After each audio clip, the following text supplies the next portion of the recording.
ಜೈ, ಈ ಸಿನಿಮಾದಲ್ಲಿ ಅಂದರೆ ಆಲ್ರೆಡಿ 2 ಸಿನಿಮಾಗಳಲ್ಲಿ ನೀವು ಸಣ್ಣ ಸಣ್ಣ ಪಾತ್ರ ಅಥವಾ ನಿಮ್ಮನ್ನು ಗುರುತಿಸುವಂಥ ಪಾತ್ರ ಮಾಡಿದ್ರಿ. ಬಟ್ ದಿ ಟಾಸ್ಕ್ ಅಂತ ಬಂದಾಗ ಇಲ್ಲಿ ನಿಮ್ಮನ್ನು ನೀವು ತೋರಿಸ್ಕೊಳ್ಳೋದಕ್ಕೆ ರಾಘು ಸರ್ ಬರೆದಂತಹ ಕತೆ ನಿರೂಪಣೆ ಬಿಟ್ಟು ನಿಮ್ಮನ್ನು ನೀವು ವಾವ್ ಅಂತ ತೋರಿಸೋದಕ್ಕೆ ಎಷ್ಟೆಲ್ಲ ಎಫರ್ಟ್ ಹಾಕಿದ್ರಿ? ಹೇಗಿತ್ತು ಆ ಒಂದು ಎಕ್ಸ್ಪೀರಿಯನ್ಸ್? ಇಲ್ಲ, ನೀವು ನಿರೂಪಣೆ ಅಂತ ಹೇಳಿದ್ದಕ್ಕೆ ನಾನು ಅದನ್ನು ನಾನು ರಾಘು ಸರ್ ಬಿಟ್ಕೊಡಲ್ಲ, ಬಿಕಾಸ್ ನಾನು ದೊಡ್ಡ ಫ್ಯಾನ್ ಅವರಿಗೆ, ಅವ್ರ ರೈಟಿಂಗಿಗೆ, ಅದಕ್ಕೆ ಆ ಪದ ಬಳಸ್ತಾ ಇದ್ದೀನಿ. ನಾನು ಅದಕ್ಕೆ ಹೇಳ್ತಿರೋದು, ನಾವು ಅವ್ರ ಫ್ಯಾನ್ ಆಗಿರೋದು. ನಾನು ಹೇಳ್ತಿರೋದು ಅಂತ ಹೇಳಿದ್ರೆ, ಆಗ್ಲೇ ನೀವು ನನಗೆ ಅದೇ ಒಂದು ಪ್ರಶ್ನೆ ಕೇಳಿದ್ರಿ. ನನಗೆ ನೀವು ಹೇಳಿದ್ರಿ ಸ್ಟೇಜ್ಮೆಂಟ್, ನನಗೆ ಸಣ್ಣ ಸಣ್ಣ ಭಾವನೆಗಳನ್ನ ತೋರಿಸೋದಕ್ಕೂ ಈ ಸಿನಿಮಾಲಿ ಎಲ್ಲ ಥರ ಭಾವನೆಗಳನ್ನ ತೋರಿಸೋ ಒಂದು ಅವಕಾಶ ಇದೆ. ಆ್ಯಂಡ್ ಕೆಲವೊಂದು ಭಾವನೆಗಳಿರುತ್ತೆ, ಆದ್ರೆ ಆ ಭಾವನೆಗಳಿಗೆ ಹೆಸರಿರೋದಿಲ್ಲ. ಆ ಥರ ಒಂದಷ್ಟು ಕೆಲವು ಭಾವನೆಗಳಿರುತ್ತೆ, ಅದನ್ನು ಆರ್ಟಿಕ್ಯುಲೇಟ್ ಮಾಡೋದಕ್ಕೆ ಬರೋದಿಲ್ಲ ನನಗೆ. ಆದರೆ ಆ ಥರ ಭಾವನೆಗಳನ್ನ ತೋರಿಸೋದಕ್ಕೂ ಕೂಡ ಸ್ಪೇಸ್ ಇತ್ತು ಅಂತ ನನಗನ್ಸುತ್ತೆ ಪರ್ಸ್ನಲಿ. ಸೊ ಅದು ಒಂದು ತುಂಬ ಒಳ್ಳೆ ಎಕ್ಸ್ಪೀರಿಯನ್ಸ್ ನನಗೆ. ಸಾರಿ, ನೀವು ಪ್ರಶ್ನೆ ಮತ್ತೆ ಇಲ್ಲ, ಕರೆಕ್ಟ್ ಇದೆ. ಅಂದರೆ ನಿಮ್ಮನ್ನು ನೀವು ತೋರಿಸಿದಂಥ ರೀತಿ wow factor point of view ಅಂತ ಯಂಗ್ಸ್ಟರ್ ಆಗಿ ಈ ಥರದ ಪ್ರಯತ್ನ ಮಾಡಿದಾಗ ಅಂದರೆ ಅದನ್ನ ನಾನು ಹೇಳಿದ್ರೆ ಅದು ಚೆನ್ನಾಗಿರೋದಿಲ್ಲ. ಜನ ನೋಡಿದಾಗ ಅವ್ರಿಗೆ ಯಾವುದೋ ಒಂದು ಎಲ್ಲೋ ಒಂದು ಕಡೆ ಏನೋ ಒಂದು ಕನೆಕ್ಟ್ ಆದರೆ I will be more than blessed. ಅಂದರೆ ನನ್ನ ಎಫರ್ಟ್ ನಾನು ಮಾಡಿದ್ದೀನಿ. ಸರ್ ಹಿಂಗೆ ನಮ್ಗೆ ಮೋಟಿವೇಟ್ ಮಾಡಿದ್ದಾರೆ ಅಥವಾ ಹಿಂಗೆ ಗೈಡ್ ಮಾಡಿದ್ದಾರೆ ಥ್ರೂ ಔಟ್ ದ ಪ್ರೊಸೆಸ್ಸಲ್ಲಿ. ಮತ್ತೆ ಬಾಯ್ ಆಗ್ತೀನಿ, ಸಾರಿ ಪ್ಲೀಸ್ ಹೇಳಿ.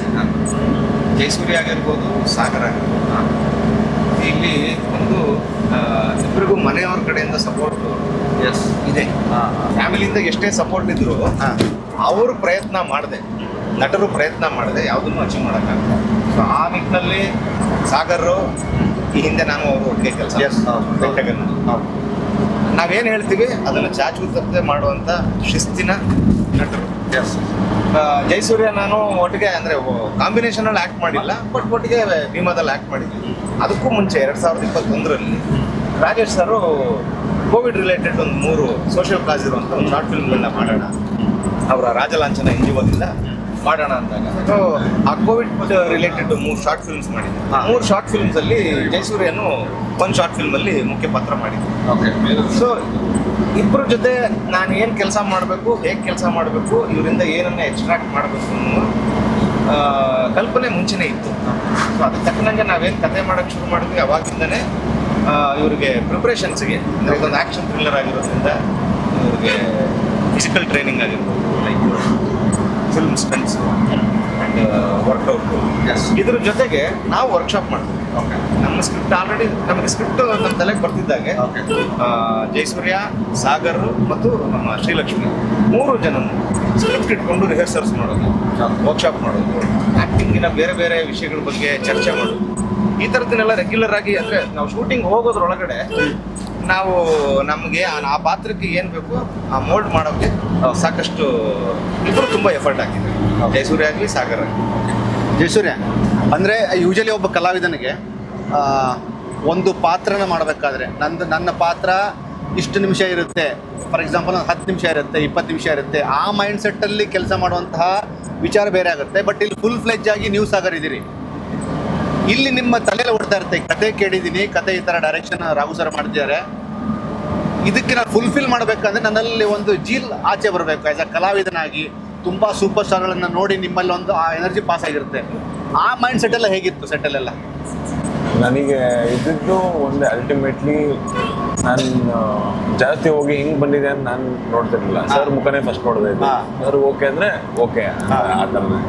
ಸೊ ಅವರು ಪ್ರತಿಯೊಂದು ಶಾರ್ಟ್ ಆದಾಗೂ ಕೆಲವೊಂದು ಓಕೆ ಆಗಿರುತ್ತೆ, ಕೆಲವೊಂದು ಸರ್ ಚೆನ್ನಾಗಿ ಬಂದಿದೆ ಅಂತ ಅಂದಿರ್ತಾರಲ್ಲ. ಸೊ ಆಗ ನಾನು ಯಾವ ಎಕ್ಸ್ಪ್ರೆಷನ್ ಏನು ನಾನು ಕೊಟ್ಟಿದ್ದೆ, ಅದೇ ಥರ ಭಾವನೆಗಳನ್ನ ನಾನು ಅಲ್ಲೇನು ಮಾಡಿದ್ದೆ ಅದನ್ನೇ ನನ್ನ ಮೈಂಡಲ್ಲಿ ಓಡ್ತಾ ಇರುತ್ತೆ.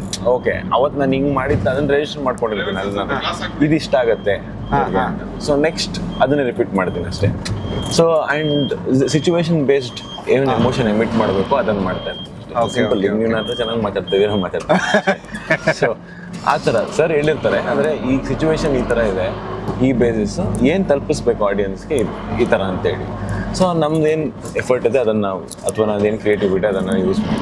ಕೆಲವೊಂದು ಸಲ ಸರಿಗೆ ಅದು ಇಷ್ಟ ಆಗಲಿಲ್ಲ ಅಂತ ಹೇಳಿದ್ರೆ ಹೇಳ್ತಾರೆ, ಇದು ಬೇಡ, ಇದು ಚೆನ್ನಾಗಿ ಕೊಡ್ತಾರಲ್ಲ, ಚೇಂಜ್ ಮಾಡ್ಕೊಳ್ಳಿ, ಹಿಂಗೆ ಮಾಡ್ಕೊಳ್ಳಿ ಅಂತ ಗೈಡ್, ತುಂಬ ಚೆನ್ನಾಗಿ ಗೈಡ್ ಮಾಡಿ ನಮಗೆ ಒಂದು, ಅಂದರೆ ಇಮಿಡಿಯೇಟ್ಲಿ ಸಡನ್ನಾಗಿ ಚೇಂಜ್ ಅಂತ ಅಂದಾಗ ನಮ್ಗೊಂಥರ ಯೂಶಲಿ ಕಷ್ಟ ಆಗ್ಬಿಡುತ್ತೆ ಆಸ್ ಎ ಬಿಗಿನರ್.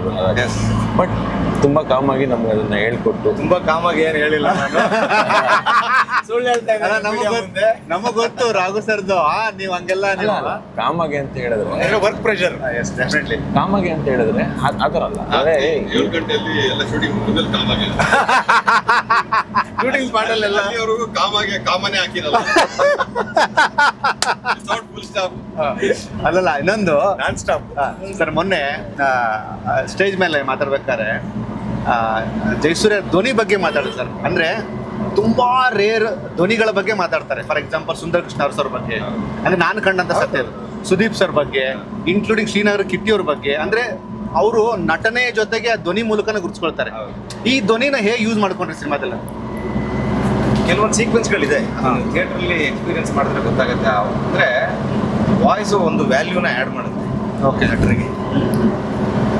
ಸೊ ಸಾಕಷ್ಟು ಜನ ಇವತ್ತು ಇಬ್ಬರಿಬ್ಬರು ಹೆಸರಲ್ಲ, ಸಾಕಷ್ಟು ಜನರಿಗೆ ಅವರದ್ದೇ ಆದ ರೀತಿಯಲ್ಲಿ ಅವರವರ ವಾಯ್ಸ್ಗಳು ವ್ಯಾಲ್ಯೂನ ಆ್ಯಡ್ ಮಾಡುತ್ತೆ ಪಾತ್ರಕ್ಕೆ. ಹಂಗೆ ಜಯಸೂರ್ಯಂದು ಇದರಲ್ಲಿ ಸಾಕಷ್ಟು ಅಂಶಗಳಿದೆ. ಅವನ್ ಡೈಲಾಗ್ ಹೇಳುವ ಕೆಲವೊಂದು ಆ್ಯಕ್ಷನ್ ಸೀಕ್ವೆನ್ಸ್ ಅದು ನೀಟಾಗಿ ನಮ್ಮ ಸಬ್ಜೆಕ್ಟಿಗೆ ಏನು ಬೇಕೋ ಹೇಗೆ ಬೇಕೋ ಅದು ಅಷ್ಟು ನೀಟಾಗಿ ಆಗಿದೆ. ಅದನ್ನ ಡಬ್ಬಿಂಗ್ ಟೈಮಲ್ಲೇ ನಮಗೂ ಅದರ ಅಲ್ವಾ ಎಫೆಕ್ಟ್ ಜಾಸ್ತಿ ಗೊತ್ತಾಗಿದೆ. ಜೊತೆಗೆ ಎಸೆನ್ಸ್ ಕೂಡ ನಮಗೆ ಸ್ಕ್ರೀನ್ ಮೇಲೆ ಸಣ್ಣ ಸಣ್ಣ ನಟಿಯರು ಗೊತ್ತಾಗುತ್ತೆ. ಜಯಸೂರ್ಯ, ಇದು ನನ್ನ ಪರ್ಸನಲ್ ಪ್ರಶ್ನೆ ಆಗಿದೆ. ಫಾರ್ ಎಕ್ಸಾಂಪಲ್, ಈಗ ನಿಮಗೆ ಈ ರೀಲು ರಿಯಲು ಅನ್ನೋದು ಬೇಗ ಕನೆಕ್ಟ್ ಆಗ್ತಾ ಹೋಗುತ್ತೆ. ಅಂದರೆ ಮನೆಯಲ್ಲೇ ಆ ಥರದೊಬ್ಬ ದಕ್ಷ ಆಫೀಸರ್ ಜೊತೆಗೆ ನೀವು ಅಂದರೆ ಬೇರೆ ಥರದ ಎನರ್ಜಿನ ಪಾಸ್ ಮಾಡ್ಕೊಂಡವರು. ಬಟ್ ಈ ರೀಲು ಮತ್ತು ರಿಯಲನ್ನು ಮೈಂಡಲ್ಲಿ ಇಟ್ಕೊಂಡು ಆ್ಯಸ್ ಅ ಆರ್ಟಿಸ್ಟ್ ಆಗಿ ನೀವು ಸಿನಿಮಾ ಮಾಡಿ ಮುಗಿಸಿ ಬಂದ ನಂತರ ನೀವು ಒಂದಷ್ಟು ಕಥೆಗಳನ್ನ ನಿಮ್ಮ ತಂದೆಯವರಿಂದ ಒಂದಷ್ಟು ಕಥೆಗಳನ್ನ ಕೇಳಿರ್ತೀರಿ, ಈ ಥರ ಆಗಿತ್ತು ಈ ಥರ ಆಗಿತ್ತು ಅಂತ. ಅದು ದಿ ಟಾಸ್ಕ್ ಮೂಲಕ ರಾಘು ಸರ್ ಬರೆದಂಥ ನರೇಷನ್ನು ಎರಡೂ ಕ್ಲಬ್ ಮಾಡಿದಾಗ ಹೇಗಿತ್ತು? ಎಸ್ ಗುರು ಹಿಂಗಾಗಿರುತ್ತೆ, ಹಿಂಗಾಗಿರುತ್ತೆ, ಹಿಂಗೆ ಥರ ನಾ ಮಾಡಿದೆ ಅಂತದ್ದು. ಆ ಫೀಲಿಂಗ್ ಹೇಗಿತ್ತು feeling after finishing the cinema? Again ರಿಯಾಲಿಟಿಗೂ ಫಿಲಿಮ್ಸ್ಗೂ ತುಂಬ ಡಿಫ್ರೆನ್ಸ್ ಇದೆ ಅಂತ ಹೇಳ್ತಾರೆ. ಬಟ್ ನನಗೆ ಆ ಥರ ಏನು ಅನ್ಸೋದಿಲ್ಲ. ಯಾಕಂದರೆ ಫಿಲ್ಮ್ ಅನ್ನೋದು ಅಲ್ಟಿಮೇಟ್ಲಿ ರಿಯಲ್ ಲೈಫಲ್ಲಿ ಏನೇ ನಾವು ನೋಡಿರ್ತೀವೋ ಅದನ್ನು ಇನ್ಸ್ಪಿರೇಷನ್ ಆಗಿ ತೊಗೊಂಡು ಒಂದು ಫಿಕ್ಷನ್ ಕ್ರಿಯೇಟ್ ಮಾಡ್ಬೋದು ಅಷ್ಟೇ. ನಾವು ಹೇಳಿರೋ ಕಥೆಗಳು ನಿಜ ಆಗಿದ್ದಾಗ ಮಾತ್ರ ನಾವು ಒಂದು ಕಥೆ ಸೃಷ್ಟಿ ಮಾಡ್ಬೋದು. ಸೊ ಹಾಗಿದ್ದಾಗ ರಿಯಾಲಿಟಿ ಅಲ್ಲ ಅನ್ನೋದು ಅದನ್ನು, ಅಥವಾ ಇದೇ ರಿಯಾಲಿಟಿನೇ ಬೇರೆ ಫಿಲ್ಮೇ ಬೇರೆ, ಅದು ಎರಡು ಡಿಫ್ರೆಂಟ್ ಎಂಟಿಟಿಗಳಾಗಿರ್ಬಹುದು. ಸಿನಿಮಾ ಅನ್ನೋದು ಒಂದ್ಸಲ ಮೆಸೇಜ್ ಓರಿಯೆಂಟೆಡ್ ಆಗಿರ್ಬೋದು, ಅಥವಾ ಎಂಟರ್ಟೈನ್ಮೆಂಟ್ ಓರಿಯೆಂಟೆಡ್ ಆಗಿರ್ಬೋದು, ಅಥವಾ ಒಬ್ಬ ಮನುಷ್ಯನ ಲೈಫು ದಿನ ಅದೇ ಕೆಲಸ ಮಾಡ್ದ ಜನರಲಿ ಲೈಫ್ ಸ್ಟೈಲ್ ಇದ್ದಾಗ ಒಂದು ಎಸ್ಕೇಪ್ಗೋಸ್ಕರ ಆ ಥರ ಇರ್ಬೋದು. ಆ್ಯಂಡ್ ಆರ್ಟಿಸ್ಟಿಕ್ ಇರ್ಬೋದು. ಬಟ್ ರಿಯಾಲಿಟಿಗೆ ಆರ್ಟಿಸ್ಟಿಕ್ ಟಚ್ ಕೊಟ್ಟಾಗ ಅದು ಸಿನಿಮಾ ಆಗುತ್ತೆ ಅಷ್ಟೇ. ಸೊ ನನ್ನ ಒಪಿನಿಯನಲ್ಲಿ. ಆ್ಯಂಡ್ ನೀವು ಕೇಳಿದ ಪ್ರಶ್ನೆ ಹೇಳಬೇಕು ಅಂತ ಹೇಳಿದ್ರೆ, ಕೆಲವೊಂದು ಸೀಕ್ವೆನ್ಸಸ್ಗಳು ಈ ಸಿನಿಮಾಲಿ ಏನಿದೆ ಅದನ್ನು ನಾನು ರಿಯಲ್ ಲೈಫಲ್ಲಿ ಅವ್ರು ನಮ್ಮ ತಂದೆ ಕೇಳಿದ್ದೀನಿ, ನೋಡಿರೋದ್ರಿಂದ ಅದು ನನಗೆ ಇನ್ನೊಂದು ಚೆನ್ನಾಗಿ ಹೆಲ್ಪ್ ಆಯಿತು. ಅಂದರೆ ನನಗೆ ಕೊಟ್ಟಿದ್ದ ಒಂದಷ್ಟು ಸೀನ್ಗಳನ್ನ ಇನ್ನೊಂದು ಚೂರು ಬೆಟ್ರಾಗಿ ಮಾಡ್ಬೋದಿತ್ತು ಅನ್ನೋ ಒಂದು ಮೈಂಡ್ ಸೆಟ್ಟಲ್ಲಿ ಇನ್ನೊಂದು ಚೂರು ಬೆಟ್ರಾಗಿ ಪರ್ಫಾರ್ಮ್ ಮಾಡೋದಕ್ಕೆ ಡೆಫಿನೆಟ್ಲಿ ಹೆಲ್ಪ್ ಆಯಿತು. ಸೊ ಆ ಥರ ರಿಯಲಿಸ್ಟಿಕ್ ಇನ್ಸಿಡೆಂಟ್ಸ್ ಏನಿದೆ ಆ ಥರ ಒಂದಷ್ಟು ಇದೆ ಫಿಲ್ಮಲ್ಲಿ ನೋಡೋದು. ಸರ್, ಯೂಶಲಿ ಆಲ್ರೆಡಿ ಹೆಸರು ಮಾಡಿರುವಂಥ ಒಬ್ಬ ನಟನಿಗೆ ಒಂದು ವಿಷಯಗಳನ್ನು ಬರೆಯೋದು, ಕಥೆನ ಬರೆದು ಒಪ್ಸಿ ಸಿನಿಮಾಗಳನ್ನ ಮಾಡಿದ್ದಾರೆ ಸರ್. ಇಲ್ಲಿ ನೀವು ಇಬ್ಬರು ಯಂಗ್ಸ್ಟರ್ಗಳನ್ನ, ಅಂದರೆ ಆಲ್ರೆಡಿ ಅವ್ರು ಸಿನಿಮಾಗಳನ್ನ ಮಾಡಿದ್ರು ಸಹ ಈ ಸಿನಿಮಾದ ಮೂಲಕ ಅವ್ರಿಗೆ ಏನೋ ಕೊಡಬೇಕಪ್ಪ ಅನ್ನೋಂತಹ ಮೈಂಡ್ ಸೆಟ್ಟಲ್ಲಿ ಬರೆದಂಥ ಈ ಟಾಸ್ಕ್ ಅನ್ನೋ ಕತೆ, ಜೊತೆಗೆ ಜಯಸೂರ್ಯ ಅವರ ತಂದೆಯವರಾಗಲಿ ಅಥವಾ ಸಾಗರ್ ಅವ್ರ ತಂದೆ ಆಗಲಿ, ನಿಮ್ಗೆ ಗೊತ್ತು ಆ ಒಂದು ಪ್ರೆಷರು ಅಥವಾ ಆ ಒಂದು ಪ್ಲೆಜರು, ಆ ಒಂದು ವಿಷಯನ ನೀವು ಹೇಗೆ ಹ್ಯಾಂಡಲ್ ಮಾಡಿದ್ರಿ ಜನರಲ್ ಆಗಿ ಹೇಳಿದಾರೆ? ಸರ್, ನನಗೆ ದೊಡ್ಡ ನಟರು ಚಿಕ್ಕ ನಟರು ಅವೆಲ್ಲ ಇಲ್ಲ ಸರ್. ನನಗೆ ನನ್ನ ಪಾತ್ರ, ನಾನು ಬರೆದಿರೋ ಕತೆ, ಅದನ್ನ ಬಿಟ್ಟು ಯಾರು ಎಷ್ಟೇ ಪ್ರೆಷರ್ ಹಾಕಿದ್ರು ಸೈಡಿಗೆ ಡಿವೇಟ್ ಆಗಲ್ಲ. ಸ್ಟಾರ್ ಜೊತೆ ಮಾಡಿದ್ರು ನಾನೇ ಏನು ಮಾಡ್ತೀನೋ ಅದನ್ನೇ ಮಾಡ್ತೀನಿ, ಹೊಸಬ್ರ ಜೊತೆ ಮಾಡಿದ್ರು ನಾನು ಏನು ಮಾಡಬೇಕು ಅದನ್ನೇ ಮಾಡ್ತೀನಿ.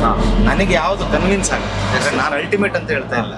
ಕತೆ, ನಿಮ್ಮ ಕತೆ ಮಾಡಿದಾಗ ನಾವು ಕತೆಗೆ ಏನೊಂದು ಚೌಕಟ್ಟು ಹಾಕೊಳ್ತೀವೋ ಆ ಕಥಾ ಚೌಕಟ್ಟಿಗೆ ಏನು ಬೇಕು ಅದನ್ನ ಮಾಡಕ್ಕೆ ನಾನು 100% ಎಫರ್ಟ್ ಹಾಕಕ್ಕೆ ಟ್ರೈ ಮಾಡ್ತೀನಿ. ಓಕೆ, ಇಲ್ಲಿ ಡೈರೆಕ್ಷನ್ ಜೊತೆಗೆ ಸರ್ ಒಂದು ಮೇನ್ ರೋಲ್ ಪ್ಲೇ ಮಾಡಿದ್ದಾರೆ. ಆ ರೋಲ್ ಬಗ್ಗೆ ನಂಗೆ ಬೇಡ, ಬಟ್ ಆ ರೋಲ್ ಅವ್ರು ಮಾಡುವಾಗ ಆ ಸರೌಂಡಿಂಗ್ಸ್ ಇದ್ದಂಥ ಅವರ ಹೇಗಿತ್ತು ಆ್ಯಸ್ ಎ ಫ್ಯಾನ್ ಆಗಿ, ಸರ್ ಫ್ಯಾನ್ ಆಗಿ? ಇಲ್ಲ ಅಂದರೆ ಇಲ್ಲ ಸರ್, ಫ್ಯಾನ್ ಅಂತ ಹೇಳಿದ್ರು ಸರ್ ಅವರು. ಹಾಂ, ಅಂದರೆ ಅವ್ರು ಭಯಂಕರ ನಟ, ನಂಗೆ ಗೊತ್ತು, ಅದು ಕೇಳ್ತಿರೋದು.